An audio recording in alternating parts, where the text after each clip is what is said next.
Amen. Je vous invite à ouvrir vos Bibles avec moi dans le livre des Actes, au chapitre 19. On va lire les 2 premiers versets.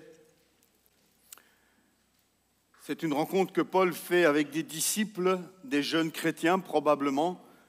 Une rencontre que Paul fait avec eux et Paul va leur poser une question qui n'est pas très habituelle. En tout cas, ce n'est pas comme ça qu'on aborde généralement les chrétiens lorsqu'on les rencontre. Mais Paul le fait ici, dans Actes 19, versets 1 à 2. Pendant qu'Apollos était à Corinthe, Paul arriva à Éphèse après avoir traversé les hautes provinces de l'Asie. Il rencontra quelques disciples, et il leur dit, « Avez-vous reçu le Saint-Esprit lorsque vous avez cru ?» Ils lui répondirent, « Nous n'avons même pas entendu parler d'un Saint-Esprit. » C'est assez étonnant comme rencontre. Et la question de Paul est étonnante, mais la réponse de ses disciples est aussi étonnante. Et j'aimerais qu'on s'arrête un peu sur cette question ce matin, entre autres.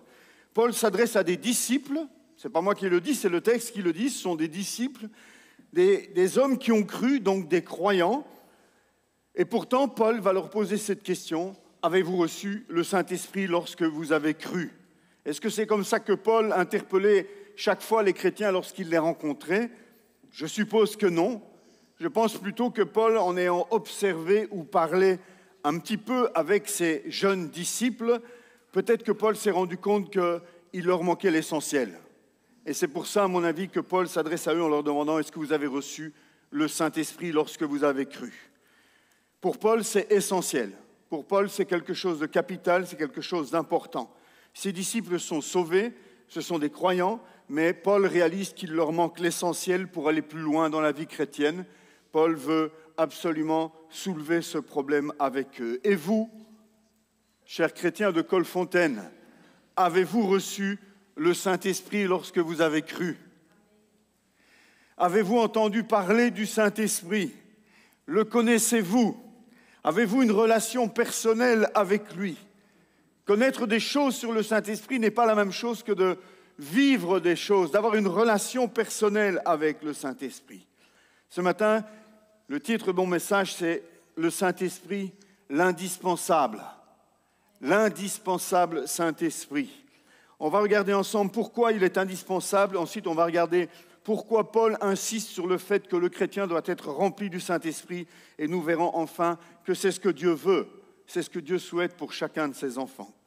Le Saint-Esprit est indispensable. Paul était conscient de cela pour sa propre vie, mais il était conscient aussi de cela pour les églises qu'il fondait et pour les chrétiens qu'il rencontrait et qu'il voulait voir grandir.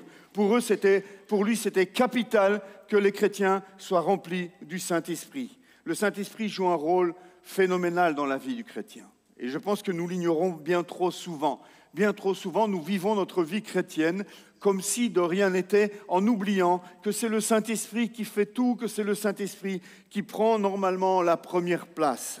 La Bible nous dit qu'à partir du moment où nous rencontrons Christ, où lui nous donnons notre vie, nous devenons le temple du Saint-Esprit.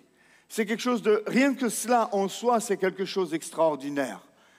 Si on avait pu annoncer aux Juifs de l'ancienne alliance et leur proposer de ne plus devoir monter au temple pour aller rencontrer Dieu et pour aller adorer Dieu, mais qu'on leur avait fait cette proposition, on vous propose que maintenant, c'est vous qui deveniez le temple. Ça aurait été pour eux quelque chose de waouh, extraordinaire. Et aujourd'hui, pour nous, les chrétiens, c'est devenu quelque chose de banal. On dit, nous sommes le temple du Saint-Esprit et nous n'en réalisons pas toute la splendeur, toute la profondeur, la réalité de ce que ça représente. Dieu habite en nous. Dieu habite en nous. Il a fait de nous sa maison. Il a fait de nous son temple. Il y a une évolution dans l'histoire de la Bible comme cela. Entre le moment où Dieu vient habiter dans le tabernacle, Dieu vient habiter dans le temple, Dieu vient habiter en nous. Et un jour, dans l'Apocalypse, il est dit que c'est Dieu qui sera notre temple. C'est nous qui habiterons en Dieu, quelque part.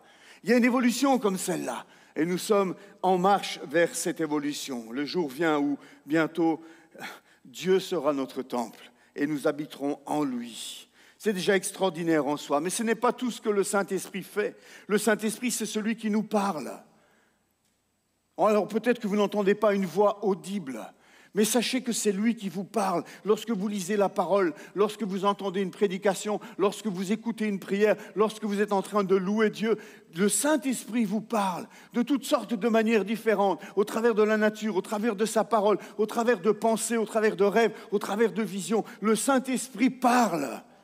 Il n'est pas muet, il n'est pas atteint de mutisme, le Saint-Esprit. Il parle. Le problème, c'est plutôt nos oreilles. C'est que nous n'entendons pas ou que nous ne sommes pas attentifs à la voix du Saint-Esprit. Ce matin, je voudrais vous rappeler, c'est lui qui parle. Il parle sans cesse. Il veut te parler. Il veut te dire des choses. Sois à son écoute. C'est le Saint-Esprit qui nous donne des talents pour servir Dieu, pour servir notre prochain. C'est le Saint-Esprit qui nous fortifie.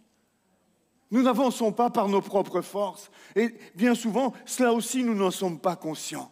Mais c'est le Saint-Esprit qui fait que tu es chrétien depuis 25, 30 ans, 40 ans. C'est lui qui t'a soutenu, c'est lui qui te fortifie. Nous vivons nos vies chrétiennes comme si nous n'avions pas besoin de lui. Nous vivons nos vies chrétiennes en oubliant constamment sa présence. Mais pourtant, il est là et c'est lui qui nous porte, c'est lui qui nous fortifie, c'est lui qui nous donne sa puissance. C'est le Saint-Esprit qui nous équipe pour le service. C'est lui qui parle aussi au travers de nous. Il dit des choses. Le Saint-Esprit ne nous abandonne jamais. Le Saint-Esprit est omnipotent, omniscient, omniprésent. Il est Dieu. Ce sont les attributs de Dieu, ces trois omnis-là. Il est là, celui qui est omniscient, celui qui est omniprésent, celui qui est omnipotent. Où est-ce qu'il est? Il est en toi. Luc, tu te rends compte? Même quand tu es à la pêche, Dieu est là. Il est partout où tu vas. Il t'accompagne en permanence et il est capable d'être avec toi au bord de l'eau quand il est en Bulgarie avec Élias. Il n'est pas limité. Waouh! Il est en toi et il habite en toi. Dieu en personne a fait de toi sa maison et son temple. Le Saint-Esprit, c'est la troisième personne de la Trinité. Et en tant que personne, le Saint-Esprit ressent des choses. Le Saint-Esprit peut tressaillir de joie en toi. Te donner une joie qui n'est pas la joie que le monde apporte, pas une joie qui vient des éléments extérieurs à toi, mais une joie qui prend naissance en toi, la joie de Dieu dans ta vie. Prends conscience de la présence du Saint-Esprit. Ne commence pas ta journée et ne finis pas ta journée en ayant oublié que le Saint-Esprit habite en toi et que tu es son temple. Le Saint-Esprit peut aussi être attristé en tant que personne ou limité par tes attitudes, par tes actes ou par tes paroles. Quelqu'un a dit, un commentateur biblique a dit, le Saint-Esprit est hypersensible au péché. Là où toi, tu ne vois pas le péché, là où toi, tu fais des compromis avec le péché, là où toi, le péché ne t'atteint plus ou tu ne le vois plus, le Saint-Esprit, lui, continue à le voir. Et son rôle est capital dans nos vies aussi à ce niveau-là. Le Saint-Esprit joue le rôle de celui qui te convainc du péché. Et nous avons besoin de trouver, frères et sœurs, une plus grande sensibilité au péché. Avec les années qui passent, avec l'expérience qui passe, avec les années de vie chrétienne qui passent, on a tendance à s'endurcir. On a tendance à faire toute une série de compromis ou à considérer des choses qu'avant nous considérions comme graves et mauvaises, à les considérer comme moins graves, un peu plus banales.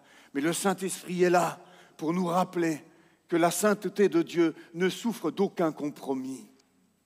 Aucun péché ne peut tenir dans la présence du Dieu trois fois saint. Et c'est le rôle du Saint-Esprit aussi de nous rappeler ces choses. Demandons au Saint-Esprit de nous rendre cette sensibilité par rapport au péché. Il y a des choses dans nos vies que nous avons laissées s'installer, que nous avons laissées grandir et qui nous volent la joie du salut, qui nous éloignent de Dieu, qui coupent la puissance du Saint-Esprit dans nos vies. Quand je regarde, pas ici à Colfontaine, parce que ici je sais que David me dit toujours que les gens sont parfaits, mais quand je regarde la vie de mes chrétiens à Anderlecht ou à Ath, je vois parfois, et dans ma propre vie, que parfois nous avons laissé le péché prendre du terrain dans nos vies. Et nous sommes étonnés de voir que le Saint-Esprit n'agit plus comme avant. Je me souviens de quand j'ai été baptisé du Saint-Esprit, des choses extraordinaires que j'ai vécues avec Dieu dans cette période de ma jeune vie chrétienne. Et parfois, je me dis, mais pourquoi est-ce que c'est plus comme ça? Qu'est-ce qui s'est passé, Seigneur? Il nous faut retrouver cette faim et cette soif du départ, ce désir de vivre et de brûler encore, de sentir ce feu de l'Esprit qui brûle en nous. C'est le Saint-Esprit, frères et sœurs, qui nous donne des visions et qui nous donne des rêves. Sans vision, où allons-nous? Sans rêve, comment vivre? Les rêves, c'est ce qui nous encourage à nous lever le matin et à poursuivre la route, à aller plus loin, à dépasser nos limites, à faire au-delà de ce que nous pourrions faire de manière naturelle. Le Saint-Esprit veut encore te donner des rêves et des visions. Le Saint-Esprit veut faire des choses inhabituelles au travers de la vie du chrétien. Qu'est-ce qui nous différencie des gens du monde?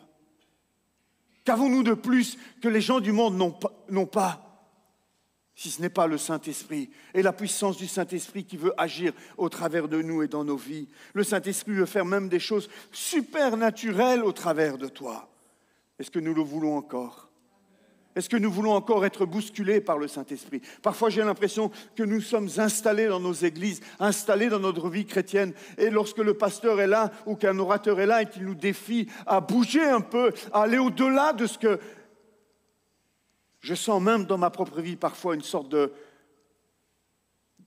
léthargie, une sorte d'apathie, une sorte de voix qui dit « Non, c'est bon, t'en as assez fait, laisse les autres ». Ce n'est pas la voix du Saint-Esprit. Ce n'est pas la voix du Saint-Esprit qui veut t'utiliser jusqu'au bout de ta vie. Dieu cherche des Caleb, des Caleb qui sont d'un âge avancé, et qui viennent et qui disent « Moi, je veux ma promesse. Je suis âgé, j'ai les cheveux blancs, mais je veux encore entrer et sortir. Je veux encore vivre des choses avec Dieu. » Dieu cherche un peuple comme celui-là. Encore aujourd'hui dans nos églises. C'est le Saint-Esprit qui nous conduit dans la vérité. Et dans ce monde, nous avons besoin d'être conduits dans la vérité. Nous ne savons plus qui croire. Où que nous tournions nos regards, nos oreilles, tout ce que nous entendons, tout ce que nous voyons dans les médias, nous ne savons plus qui nous devons croire. Nous vivons dans un monde de mensonges, qui est bâti sur le mensonge, qui vit dans le mensonge. Où est la vérité? La vérité se trouve ici, dans la parole de Dieu. Contrairement à ce que beaucoup pourraient penser dans ce monde, nous ne sommes pas des intégristes, nous ne sommes pas des fondamentalistes. Nous avons mis notre foi dans la seule chose qui tient la route depuis des milliers d'années, la parole de Dieu. Le Saint-Esprit veut te conduire dans toute la vérité. Le Saint-Esprit, c'est celui qui a inspiré des hommes pour nous laisser cette parole de Dieu merveilleuse, cette parole vivante qui transforme nos vies, qui nous parle, qui nous bénit, qui nous fait grandir, qui nous fait avancer. Le Saint-Esprit est notre enseignant. Il est celui qui veut nous amener plus loin. Il n'a pas fini de t'apprendre des choses. Que tu sois vieux dans la foi avec des cheveux blancs ou tout jeune, le Saint-Esprit a encore des choses à t'apprendre. Il a encore des terrains, des aventures à te faire vivre en t'apprenant de choses nouvelles. Il est celui qui te convainc de pécher. Et vous savez, la conviction de péché, ce n'est pas quelque chose qu'on vit une fois le jour de la conversion et dont après on peut se dire, ça y est, je suis quitte de cela. Plus je m'approche de Dieu, plus je vis des convictions de péché. Plus je m'approche de lui et plus je réalise qu'il veut me transformer encore, qu'il y a encore des choses extraordinaires que je dois vivre dans la sanctification avec lui. Oh Saint-Esprit, convainc-nous de péché. Qui prie comme ça? Qui demande encore, Saint-Esprit, convainc-moi de péché? On demande au Seigneur la joie, la bénédiction, le bonheur, la réussite. Mais qui demande, convainc-moi de péché, Saint-Esprit? Montre-moi dans ma vie les choses que tu veux encore transformer, les choses que tu veux encore sanctifier, parce que je veux être saint, parce que mon Dieu est saint. Le Saint-Esprit est notre guide. Nous avons besoin d'un guide. Il n'y a pas longtemps, j'ai eu l'occasion de visiter la collégiale de Nivelles avec un guide. Vous savez, ça fait toute la différence. Avec le guide, j'ai appris des choses nouvelles. Et avec le guide, je suis allé dans des endroits où seul avec le guide, on peut entrer. J'ai ainsi découvert la crypte du 9e siècle sous la collégiale. Mais seul, j'aurais jamais pu y entrer. Le Saint-Esprit est notre guide. Nous avons besoin de lui pour nous emmener sur des territoires nouveaux. Nous avons besoin du Saint-Esprit pour découvrir des choses nouvelles que lui seul est capable de nous faire découvrir. Oh, il y a des choses extraordinaires à vivre avec le Saint-Esprit, frères et sœurs. Il est indispensable, vraiment indispensable. C'est lui qui nous donne la puissance pour le témoignage. C'est lui qui nous la donne. Si nous témoignons seulement avec nos propres forces, ça n'aura pas le même impact que si c'est lui qui nous donne sa puissance pour le faire. C'est le Saint-Esprit qui nous distribue ses dons. C'est encore lui qui attire les hommes à Christ. C'est lui qui rend Christ réel aux hommes. C'est le Saint-Esprit qui crie en nous « Abba Père » et qui nous assure de l'adoption. Le Saint-Esprit fait d'innombrables choses dans nos vies. Ce sont les fruits de l'Esprit qui se développent dans le chrétien et dans la vie du chrétien. C'est encore le Saint-Esprit qui intercède pour nous. C'est le Saint-Esprit qui me réveille et qui réveille son Église. Est-ce que nous n'avons pas besoin du Saint-Esprit ? Je voudrais que vous preniez conscience à nouveau ce matin à quel point il est indispensable le Saint-Esprit dans la vie du chrétien. Il est indispensable dans ta vie. Aujourd'hui, tu as besoin de plus du Saint-Esprit. Aujourd'hui, tu as besoin de faire une rencontre nouvelle avec le Saint-Esprit. Aujourd'hui, il te dit, je veux plus de place dans ta vie. Aujourd'hui, il te dit, je veux faire des choses extraordinaires au travers de toi. J'en ai pas terminé avec toi. Quelle est la place que tu veux bien m'accorder ce matin ? Dit le Saint-Esprit. En sachant tout cela, le chrétien peut-il vivre sa foi sans tenir compte de la présence du Saint-Esprit en lui ? Ne devrait-il pas, le chrétien, chercher à mieux connaître et à apprendre à obéir au Saint-Esprit ? Bien souvent, nous allons à gauche, nous allons à droite, mais avant de le faire, nous sommes de bons chrétiens. Nous demandons au Saint-Esprit de nous accompagner. Ce n'est pas la bonne manière de prier. La bonne manière de prier, ça serait de dire « Saint-Esprit, où veux-tu aller aujourd'hui et je vais te suivre » plutôt que de l'inviter à nous suivre. Il y a toute une réforme qui doit être vécue dans mon cœur et dans nos cœurs. C'est lui qui est Dieu. C'est lui qui habite en moi. C'est lui qui dirige ma vie. C'est lui qui a des projets pour moi. C'est lui qui veut m'emmener à gauche et à droite pour faire des choses et vivre des choses sans précédent dans notre vie. Quelle place veux-tu lui accorder ce matin ?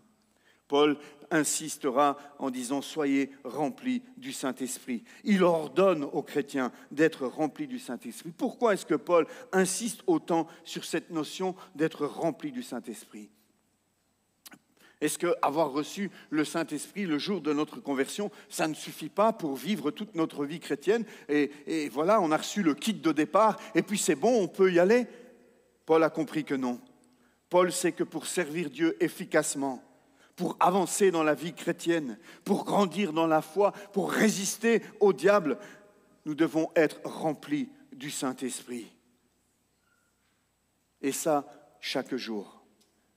Pendant toute notre vie durant de chrétiens ici-bas, nous avons besoin d'être remplis du Saint-Esprit. Frères et sœurs, c'est la plénitude du Saint-Esprit qui fait la différence dans nos vies. C'est la plénitude du Saint-Esprit qui a fait la différence dans la vie de Jésus. Il a commencé son ministère en étant rempli du Saint-Esprit. Luc 4, Jésus, rempli du Saint-Esprit, est emmené au désert pour être tenté. C'est la plénitude du Saint-Esprit qui fait la différence chez Pierre dans Acte 4, verset 8. Alors Pierre, rempli du Saint-Esprit, Pierre va parler avec assurance. Lorsqu'ils virent l'assurance de Pierre et de Jean, ils furent étonnés, car ils savaient que c'étaient des hommes du peuple sans instruction, et ils les reconnaissaient pour avoir été avec Jésus. Acte 4, verset 13. C'est ce qui a fait la différence dans la vie d'Étienne avant de mourir, Acte 7, 55. Mais Étienne, rempli du Saint-Esprit, fixa les regards vers le ciel et il vit la gloire de Dieu et Jésus debout à la droite de Dieu. C'est la plénitude du Saint-Esprit qui fait la différence chez Paul, Acte 13, 9. Alors Paul, rempli du Saint-Esprit, va rendre aveugle quelqu'un qui se présente comme ennemi de l'Évangile. Chez ces 4 personnes différentes, le « mais », le « alors » fait toute la différence. Alors, rempli du Saint-Esprit, mais rempli du Saint-Esprit. Qu'on puisse dire, mais Luc, rempli du Saint-Esprit. Alors, Julien, rempli du Saint-Esprit. Est-ce que Dieu pourra dire de ça de toi un jour ? Est-ce que Dieu pourra dire un jour de toi ? Alors, Christian, rempli du Saint-Esprit, est allé distribuer des Bibles Gédéon à la sortie du collège. Et 100 jeunes se sont donnés à Jésus-Christ. Alléluia. Christian, tu dis pas Amen ? Amen, hein, je n'avais pas entendu. Dans tous ces passages, frères et sœurs, il est évident que c'est la plénitude du Saint-Esprit qui fait la différence. Paul dira dans Éphésiens chapitre 5, verset 18, « Ne vous enivrez pas de vin, cela mène à la débauche. Soyez au contraire remplis de l'Esprit. » Une autre traduction dit, « Soyez constamment en train d'être remplis du Saint-Esprit. » J'aime bien cette traduction. « Soyez constamment en train d'être remplis du Saint-Esprit. Dites-vous des psaumes, des hymnes, des cantiques spirituels. Chantez et célébrez de tout votre cœur les louanges du Seigneur. Remerciez constamment Dieu le Père pour tout. Au nom de notre Seigneur Jésus-Christ, soumettez-vous les uns aux autres dans la crainte de Dieu. » Être rempli de vin, je n'ai pas connu parce que je n'aime pas le vin, mais j'ai connu être rempli de bière ou être rempli d'apéritifs et de muscat. Pourquoi est-ce que Paul fait une comparaison entre être rempli de vin et être rempli du Saint-Esprit? Quand j'étais rempli de bière, je faisais des choses que je n'osais pas faire lorsque je n'étais pas rempli de bière. Lorsque j'étais rempli de vin doux, je disais des choses que je n'osais pas dire en d'autres moments. Je me souviens de cette période un peu bizarre, honteuse, entre le moment où j'ai été baptisé d'eau et le moment où j'ai été baptisé du Saint-Esprit. Il y a quelques mois qui se sont écoulés et j'étais à l'université à l'époque. J'aimais Jésus de tout mon cœur, j'ai rencontré Christ, j'avais 12 ans. Et entre l'âge de 12 ans et l'âge de 21 ans, ma Bible a toujours été sur ma table de chevet et j'ai eu comme des périodes de réveil et des périodes d'assoupissement. Mon adolescence était compliquée, j'aimais Jésus, mais jamais aussi sortir avec les copains. Enfin, vous avez peut-être tous connu cela. Et lorsque j'étais à l'université, j'ai décidé de passer par les eaux du baptême. J'ai rejoint une église, mais ma vie chrétienne était vraiment une vie de bâton de chaise. Le dimanche, j'allais à l'église, je voulais louer Dieu, j'aimais le Seigneur Jésus, mais en semaine, je sortais avec mes camarades de l'université et il ne se passait pas un soir que je ne rentre pas ivre aux côtes, bien rempli, non pas d'Esprit Saint, mais rempli d'autres choses. Et c'est lorsque j'étais saoul, c'est lorsque j'étais ivre, que je témoignais à mes camarades que j'étais chrétien, et que je ne devrais pas boire comme eux, que je ne devrais pas faire ce qu'ils font avec les filles. Et ils me regardaient avec des yeux comme ça en disant « Mais celui-là, vraiment, il a un grain, quoi. » Lorsque j'étais à jeun et que j'arrivais à l'UNIF, dans le cercle des étudiants, j'étais timide, j'osais absolument pas témoigner de ma foi, rien de tout cela, je faisais semblant de rien. Le dimanche, j'allais à l'église et le lundi, hop, c'était rebelote. Mais lorsque j'ai été rempli du Saint-Esprit, le jour même, je suis allé au café où se trouvaient mes camarades de classe pour leur dire « Les gars, je vais devenir pasteur.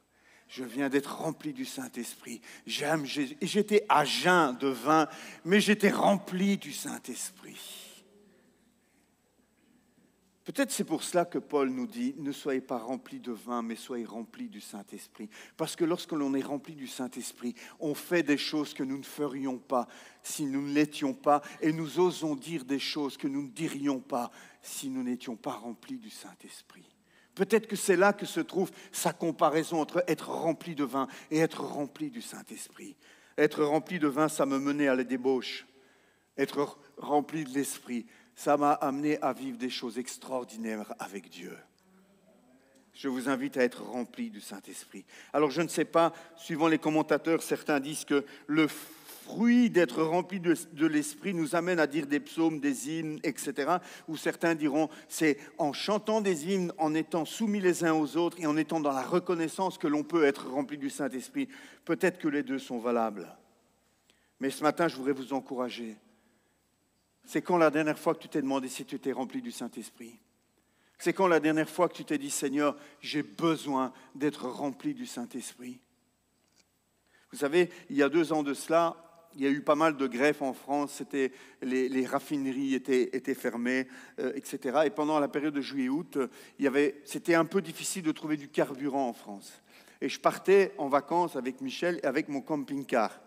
Et mon camping-car, il boit 10 litres au 100. Et il a un réservoir il me permet de faire 600 km.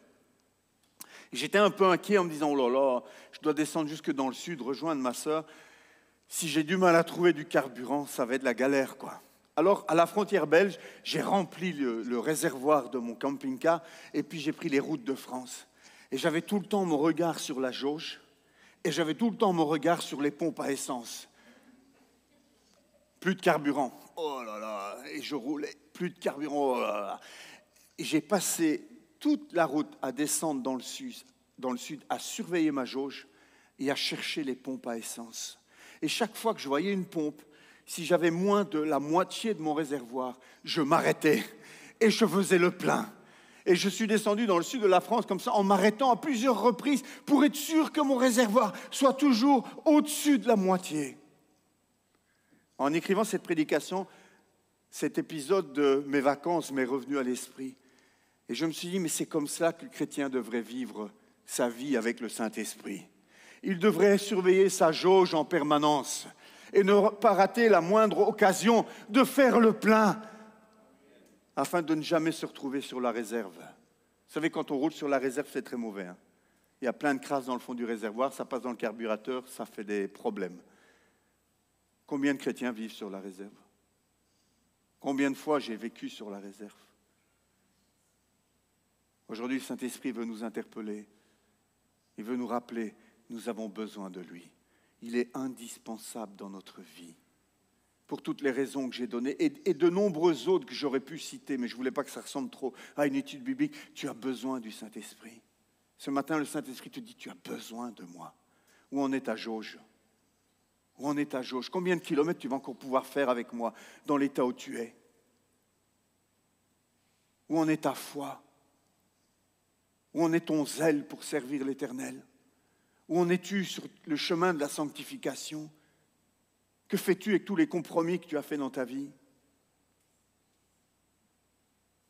Je frappe à la porte de ton cœur aujourd'hui, dit le Saint-Esprit, et je te propose de repartir avec moi. Je te propose de faire le plein, je te propose de remettre tout à la juste place, de remettre toutes les priorités là où elles doivent être et les choses secondaires là où elles doivent se tenir. Pendant toutes ces vacances, je ne suis pas tombé une seule fois en panne parce que je suis resté attentif à la jauge de mon réservoir et que j'ai profité de toutes les occasions qui se présentaient pour faire le plein. Je n'attendais pas d'être dans la réserve pour le faire. Le chrétien doit être beaucoup plus attentif, surtout dans les jours qui sont les nôtres. Beaucoup plus attentif à veiller à rester rempli du Saint-Esprit. C'est même une idée qui n'effleure même plus l'esprit de certains chrétiens. On en parle une fois par an à la Pentecôte. D'ailleurs, cette année-ci, on fait une exception, puisqu'on le fait 2 dimanches d'affilée, dimanche dernier, plus encore aujourd'hui. Waouh, c'est extraordinaire!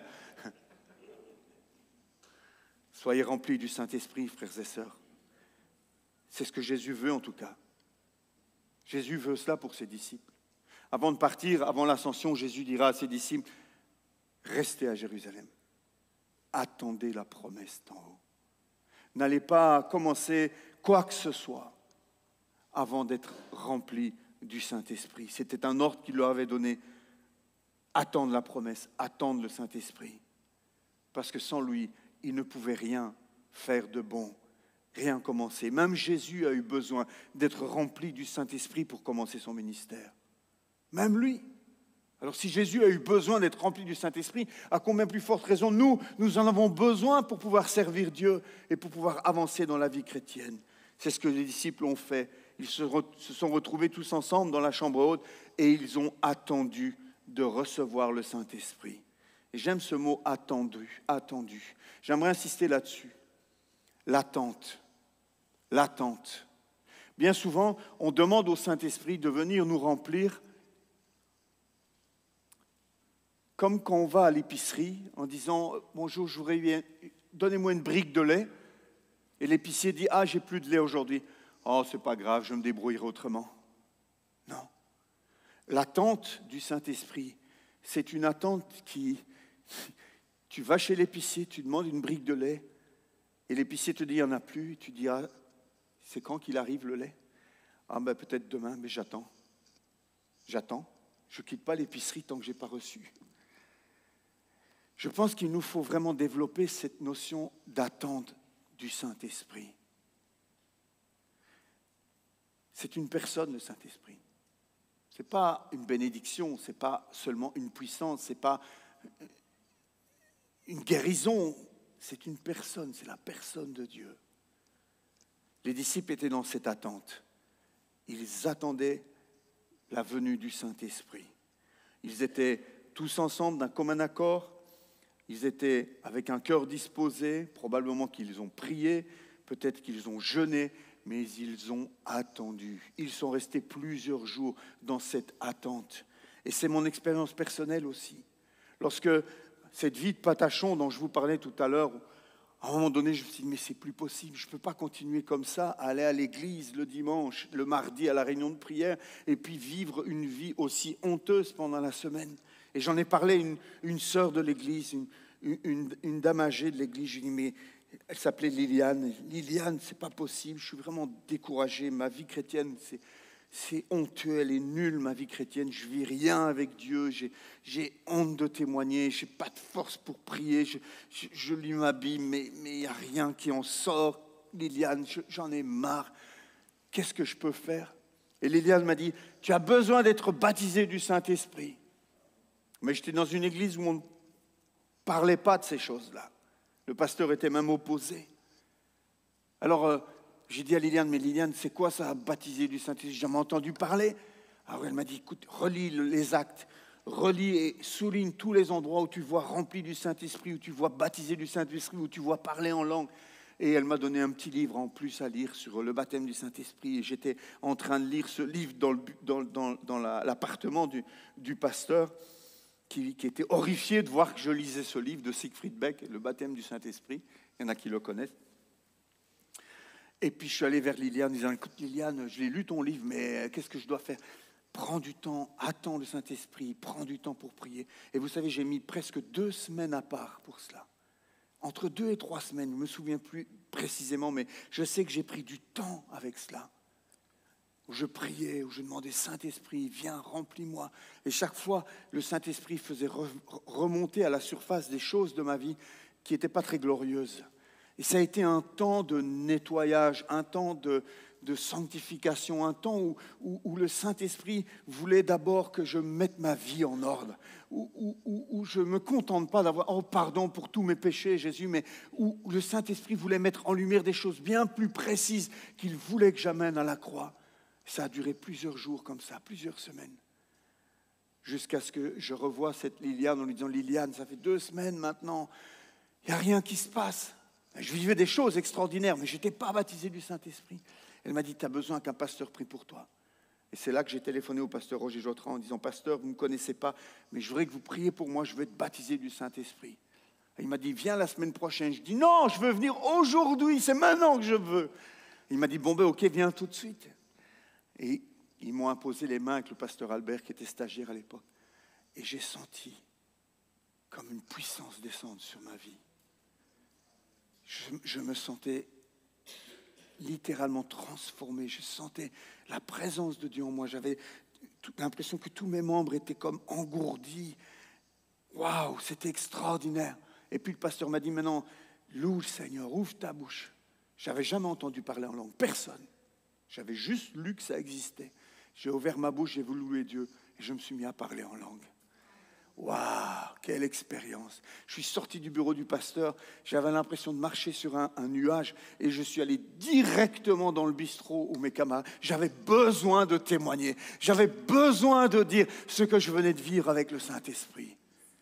Je voulais arrêter mes études, je voulais partir au collège biblique. Pasteur Jotran m'a dit, tu termines d'abord un diplôme et après tu feras ce que tu veux, mais d'abord tu termines tes études. Il était un peu comme un père pour moi parce que je n'en avais pas vraiment un présent pour s'occuper de moi. Et je bénis Dieu pour cela. Cette puissance du Saint-Esprit fait la différence dans nos vies. Ce n'est pas seulement le baptême, c'est le baptême, mais c'est aussi après, vivre dans la plénitude du Saint-Esprit. Quand tu as acheté ta voiture pour la première fois, toute belle, toute rutilante, tu ne t'es pas contenté de faire un plein une fois en sortant du garage. Tu passes régulièrement à la pompe. Le chrétien a besoin de passer régulièrement à la pompe. Le chrétien a besoin de régulièrement s'arrêter, de prendre un temps de jeûne, un temps de prière, un temps d'isolement, un temps dans la parole de Dieu pour dire Saint-Esprit, waouh, ça fait un moment qu'on ne s'est pas retrouvés tous les deux. J'ai besoin que tu viennes et que tu me remplisses à nouveau. Es-tu passé par la chambre haute? As-tu connu ta chambre haute? As-tu été rempli du Saint-Esprit un jour? As-tu parlé en langue un jour? Le Saint-Esprit veut te remplir. Dieu veut te remplir. Parce que Dieu nous aime. Parce que Dieu veut notre réussite. Parce que Dieu veut nous voir grandir. Parce que Dieu veut voir que nous grandissons dans la sanctification. Parce que Dieu veut nous voir faire des choses extraordinaires pour lui. Parce que Dieu veut nous utiliser. Dieu a choisi de travailler au travers de nous pour atteindre les perdus. Dieu veut le faire. Dieu veut le faire. Alors, Acte 19, 6, lorsque Paul posa les mains sur eux, le Saint-Esprit vint sur eux et ils se mirent à parler en langue et à prophétiser. Voilà ce qui s'est produit pour ces jeunes disciples qui n'avaient même pas entendu parler qu'il y ait un Saint-Esprit. Paul a posé les mains sur eux et ils ont été remplis et baptisés. Es-tu passé par la chambre haute? Pas celle de Jérusalem dans la rue haute. Tu peux avoir ta chambre haute dans ta chambre, dans ton bureau, dans ton jardin, dans un moment où tu pars, où tu vas marcher, où tu vas t'isoler, où tu vas prendre une promenade avec Dieu, où tu vas dire « Seigneur, je veux te rencontrer. » Prenons un moment ensemble, dans un temps d'intimité. Je crois que le Saint-Esprit veut t'encourager ce matin. J'aimerais qu'on puisse prier ensemble par rapport à cela. C'est le message que Dieu a mis sur mon cœur pour la Pentecôte. J'ai demandé à David si je pouvais le prêcher ici aussi, après l'avoir prêché à Anderlecht. Je pense qu'il y a un besoin dans nos églises, un réel besoin dans nos églises, de revivre la plénitude du Saint-Esprit, d'avoir faim et soif à nouveau de vivre dans la plénitude du Saint-Esprit. Nous sommes devenus des chrétiens autosuffisants. Et un chrétien autosuffisant, c'est un chrétien qui plaît au diable parce qu'il croit être spirituel, mais il ne produit rien de surnaturel. Dieu ne veut pas que nous soyons autosuffisants. Dieu veut que nous soyons totalement dépendants de lui, de sa présence, de sa puissance en nous, de la plénitude du Saint-Esprit. Et je me joins à vous, j'ai le même besoin que vous. Même en tant que pasteur, on a cette tendance à devenir autonome, autosuffisant et à vouloir faire les choses sans le Saint-Esprit. Oh, on sait qu'il est là. Oh, on sait plein de choses. Mais ça serait tellement plus efficace. Il y aurait tellement plus de résultats si on lui laissait les commandes et si on le laissait nous remplir. On va prier ensemble ce matin. Et j'aimerais vraiment faire cet appel ce matin, à vous lever peut-être simplement à votre place, si ce message vous interpelle d'une manière ou d'une autre. Si ce matin vous dites, vous voulez répondre, non pas à moi, mais répondre au Saint-Esprit, répondre au Seigneur, dire « Seigneur, oui, j'ai besoin de plus de toi dans ma vie. J'ai besoin d'être rempli, Saint-Esprit. J'ai besoin que tu viennes et que tu viennes, Saint-Esprit, me reprendre par la main. J'ai besoin, Saint-Esprit, que tu viennes à nouveau allumer ce feu, cette passion en moi. Lève-toi simplement à ta place, que je puisse prier, qu'on puisse prier ensemble. Il y a un appel de l'Esprit de Dieu ce matin. Pas seulement sur Colfontaine, sur nos églises de Pentecôte, nos églises pentecôtistes où on connaît beaucoup de choses sur le Saint-Esprit, où on a des souvenirs de choses anciennes qui se sont passées à notre époque, dans un autre temps. Mais c'est le même Saint-Esprit, c'est le même Dieu. Et moi je crois que le temps vient, où l'Esprit de Dieu va de nouveau souffler de manière puissante et va œuvrer de manière puissante dans nos vies, dans nos églises. Il y a un peuple qui se meurt, il y a un peuple nombreux dans nos communes respectives que Dieu veut atteindre. Un peuple aveuglé, un peuple tenu dans l'esclavage, un peuple lié dans les ténèbres, que seule la puissance du Saint-Esprit va pouvoir libérer. Ce ne sont pas nos mots à nous simplement, ce ne sont pas même nos témoignages à nous seulement. C'est la puissance du Saint-Esprit qui peut briser les chaînes de ces personnes prisonnières du péché. Et Dieu cherche un peuple, des hommes et des femmes, des jeunes et des vieux, instruits et non instruits, pour agir avec puissance au travers d'eux. Seigneur, merci. Merci pour, Seigneur, cette parole que tu nous laisses ce matin. Pour, Seigneur, ce feu que tu désires allumer à nouveau dans nos vies. Merci d'interpeller les uns et les autres ce matin. Alléluia. Viens, Saint-Esprit. Viens, Saint-Esprit, nous t'accueillons. Nous t'accueillons, nous disons, en étant debout, nous disons plus de toi, Saint-Esprit, moins de moi. En étant debout, nous confessons que nous avons roulé sur la réserve, que nous n'avons pas fait une priorité dans nos vies de marcher dans la puissance, la plénitude de l'Esprit. Viens, Seigneur. Nous te demandons pardon pour cela. Nous te demandons pardon, Saint-Esprit. Et nous voulons maintenant changer notre fusil d'épaule. Nous voulons maintenant prendre cette résolution de voir les choses autrement et de vivre notre marche avec toi, Seigneur, différemment. J'aimerais donner l'occasion à ceux qui désirent qu'on pose les mains sur eux pour qu'ils soient remplis de l'Esprit, de s'avancer ici devant. On ne va pas faire long, mais je pense qu'il y en a qui ont besoin de s'avancer, qui ont besoin de venir ici devant pour que les pasteurs et les anciens puissent imposer les mains sur eux.